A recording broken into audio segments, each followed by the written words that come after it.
Hi guys, welcome to my channel. ముందుగా ఒక bowl తీసుకొని అందులో వాటర్ వేసుకొని అందులో కొంచెం పసుపు వేసుకున్న తర్వాత కాయిన్స్ అవి వేసుకొని బాగా కడుక్కోవాలి. కడుక్కున్న తర్వాత కాయిన్స్ అన్నీ కూడా ఒక పొడి క్లాత్ మీద వేసుకొని ఆ క్లాత్ బాగా తుడుచుకోవాలి.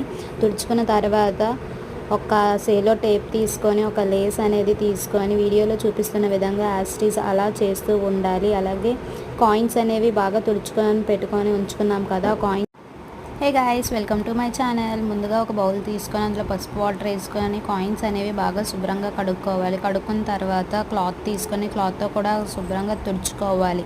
అలాగే వీడియోలో చూపిస్తున్న విధంగా ఒక సేలో టేప్ తీసుకొని ఒక లేస్ తీసుకొని దానికి లాస్ట్ వరకు కూడా మనం అంటించుకొని అలా వస్తూ ఉండాలి. ఉంచిన తర్వాత బాగా శుభ్రంగా కడుక్కున్న కాయిన్స్ అయితే ఉన్నాయి కదా, ఆ కాయిన్స్ కూడా లైన్గా 1 బై 1 అనేది స్టిక్ చేసుకొని లాస్ట్ వరకు కూడా అలా రావాలి. అలాగే యాస్టీస్ ఇంకొక వైపు కూడా అలానే చేయాలి. చేసిన తర్వాత ఒక హారం అనేది రెడీ అవుతుంది. అప్పుడు కిందన మనకి